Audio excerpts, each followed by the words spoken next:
നമസ്കാരം. സൂര്യദീപം അസ്ട്രോളജിയിലേക്ക് എല്ലാവർക്കും സ്വാഗതം. നമ്മൾ ഇന്നിവിടെ സംസാരിക്കുന്ന വിഷയം അശ്വതി നക്ഷത്രത്തെ കുറിച്ചാണ്. അശ്വതി നക്ഷത്രക്കാരുടെ മെയ് 14 മുതൽ മെയ് 31 വരെയുള്ള ജ്യോതിഷപരമായിട്ടുള്ള ഫലങ്ങളാണ് പറയുന്നത്. ഈ ഫലങ്ങളെക്കാൾ ഉപരി ഈ സമയത്ത് ഇവർക്ക് എന്തൊക്കെ കാര്യങ്ങൾ സംഭവിക്കുമെന്നും ഇവർ എന്തൊക്കെ കാര്യങ്ങളിൽ ശ്രദ്ധിക്കണമെന്നുമാണ് നമ്മൾ പറയുന്നത്. ഇതുമൂലം നിങ്ങൾക്ക് മുൻകൂട്ടി ഒന്ന് തയ്യാറെടുക്കാൻ കഴിയുന്നതാണ്. ചില ഭാഗ്യങ്ങളും ദൗർഭാഗ്യങ്ങളും ഒക്കെ വരുമ്പോൾ അതിനെ മുൻകൂട്ടി അറിഞ്ഞു കഴിഞ്ഞാൽ അതിനുവേണ്ടിയുള്ള തയ്യാറെടുപ്പുകൾ നമ്മൾക്ക് നടത്താൻ കഴിയുന്നതാണ്. അപ്പോൾ അതിലേക്ക് കടക്കുന്നതിന് മുമ്പ് നമ്മുടെ ചാനൽ ഇതുവരെ സബ്സ്ക്രൈബ് ചെയ്തിട്ടില്ലെങ്കിൽ ഒന്ന് സബ്സ്ക്രൈബ് ചെയ്യുക. കൂടാതെ വീഡിയോകൾക്ക് ലൈക്ക് ചെയ്യാൻ മറക്കരുത്. അതോടൊപ്പം തന്നെ നമ്മുടെ പൂജയിലുള്ള പ്രാർത്ഥനയിൽ നിങ്ങളെ ഉൾപ്പെടുത്തണമെന്നുണ്ടെങ്കിൽ നിങ്ങളുടെ പേര്, നക്ഷത്രം, ജന്മവർഷം, തീയതി എന്നിവ കമന്റ് ബോക്സിൽ രേഖപ്പെടുത്തുക. തീർച്ചയായിട്ടും പ്രാർത്ഥനയിൽ ഉൾപ്പെടുത്തുന്നതായിരിക്കും. അശ്വതി നക്ഷത്രക്കാരെ സംബന്ധിച്ച് ഈ സമയങ്ങളിൽ അസുലഭമായിട്ടുള്ള ചില നിമിഷങ്ങളൊക്കെ നിങ്ങൾക്ക് വന്നു ചേരുന്നതാണ്. ഗൃഹനിർമ്മാണമൊക്കെ ആരംഭിക്കുവാനും അത് പൂർത്തീകരിക്കുവാനും ഗൃഹപ്രവേശ കർമ്മമൊക്കെ നിർവഹിക്കുവാനും ഒക്കെ ഒരു പറ്റിയ സമയമാണ്. അതായത് നിങ്ങൾക്ക് സ്വന്തമായിട്ട് ഭവനമില്ലെങ്കിൽ അതിനായിട്ട് പ്രയത്നിക്കുകയാണെങ്കിൽ തീർച്ചയായിട്ടും ഈ സമയത്ത് അത് സംഭവിക്കുന്നതാണ്. അതിന് ഒരു തുടക്കം കുറിക്കാനെങ്കിലും നിങ്ങൾക്ക് കഴിയുന്നതാണ്. ചില പദ്ധതികളുടെ സമർപ്പണം, നറുക്കെടുപ്പ്, കലാകായിക മത്സരങ്ങള്, സുപ്രധാനമായിട്ടുള്ള പരീക്ഷകള്, പരീക്ഷണ നിരീക്ഷണങ്ങള്, കക്ഷി രാഷ്ട്രീയ പ്രവർത്തനത്തില് ഇവയിലൊക്കെ നിങ്ങൾക്ക് വിജയം വരിക്കാൻ കഴിയുന്ന ഒരു സമയമാണിത്. വളരെയധികം മനസമാധാനം ഉണ്ടാകുന്ന ഒരു സമയമാണ്. വ്യാപാര വ്യവസായ മേഖലകളിലൊക്കെ പുരോഗതി ഉണ്ടാകുന്നതാണ്.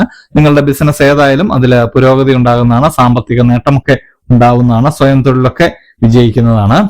മറ്റുള്ളവരുടെ കാഴ്ചപ്പാടിൽ നിങ്ങൾക്ക് ധനമേറെ ഉള്ളതായിട്ട് കാണുകയും അങ്ങനെ ജീവിക്കാനുള്ള അവസരം വന്നു ചേരുകയും ഒക്കെ ചെയ്യുന്നതാണ്. നിങ്ങൾക്ക് വർദ്ധിച്ചു വരുന്ന ചില ചെലവുകളൊക്കെ നിങ്ങൾ നിയന്ത്രണം ഏർപ്പെടുത്തുന്നതാണ്. നിങ്ങൾ ആശ്രയിച്ചു വരുന്നവർക്കൊക്കെ സഹായം നൽകുന്ന ഒരു സമയമാണ്.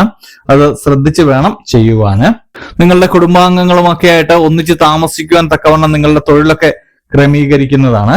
ആഗ്രഹ സാഫല്യത്തില് ആത്മനിർവൃതിയൊക്കെ ഉണ്ടാകുന്ന ഒരു സമയമാണ്. രേഖയില്ലാതെ പണമിടപാടുകളൊന്നും നടത്താൻ പാടില്ല. ഇങ്ങനെ നടത്തിയാൽ കഷ്ടനഷ്ടങ്ങൾ ഉണ്ടാവാൻ സാധ്യതയുണ്ട്.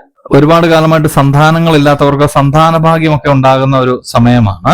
അസത്യം പറയുന്നതിൽ നിന്നും പിന്മാറുവാനുള്ള ആത്മപ്രചോദനത്തിന് അനുമോദനങ്ങളൊക്കെ നിങ്ങൾക്ക് വന്നു ചേരുന്നതാണ്. പലരും നിങ്ങളെ അസത്യം പറയാനായിട്ട് പ്രേരിപ്പിക്കുമെങ്കിലും അതിലൊന്നും നിങ്ങൾ വീഴാതെ മുന്നോട്ട് പോകുന്നതാണ്.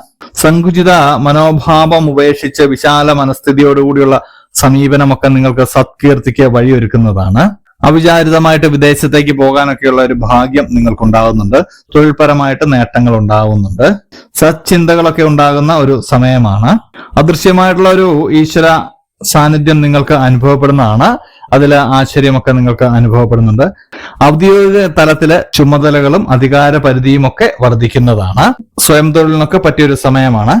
അനാവശ്യമായിട്ട് ചില സമയങ്ങളിലൊക്കെ നിങ്ങൾക്ക് ആദ്യം ഉണ്ടാവുന്നുണ്ട്. അതൊക്കെ ഒന്ന് ഒഴിവാക്കേണ്ടതാണ്.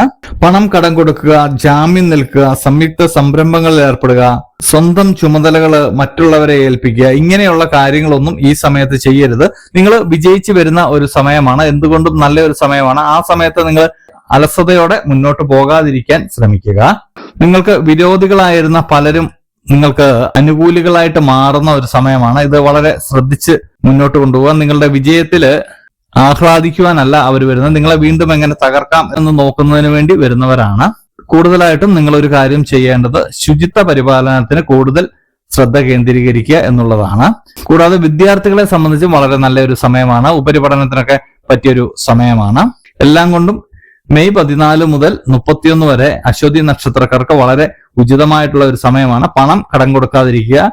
ഇതുവരെ ശത്രുക്കളായിരുന്നവർ മിത്രങ്ങളാകുമ്പോൾ ഒന്ന് ശ്രദ്ധിക്കുക. ഇത്രയും കാര്യങ്ങൾ നിങ്ങളൊന്ന് ശ്രദ്ധിച്ചാൽ തീർച്ചയായിട്ടും ജീവിതത്തിലെ വിജയം ഉണ്ടാവുന്നതാണ്. ഇത് അശ്വതി നക്ഷത്രക്കാരുടെ പൊതുവായിട്ടുള്ള ഒരു ഫലമാണ്. സ്ത്രീ പുരുഷ ഭേദമന്യേ ഈ ഫലം എല്ലാവർക്കും ഒരുപോലെ അനുഭവവേദ്യമാകുന്നതാണ്. നിങ്ങളുടെ ജന്മസമയം അനുസരിച്ച് ചിലപ്പോൾ ഇതിൽ ഏറ്റക്കുറച്ചിലുകൾ ഉണ്ടാവാൻ സാധ്യതയുണ്ടെങ്കിലും ഒരു രീതിയിൽ അല്ലെങ്കിൽ മറ്റൊരു രീതിയിൽ ഇത് വന്ന് ഭവിക്കുന്നതാണ്. അപ്പോൾ എല്ലാവരും പ്രാർത്ഥനയോടെ മുന്നോട്ട് പോകുക. അപ്പോൾ ഇനിയും മറ്റൊരു വീഡിയോയുമായിട്ട് നമുക്ക് വീണ്ടും കാണാം. നന്ദി, നമസ്കാരം.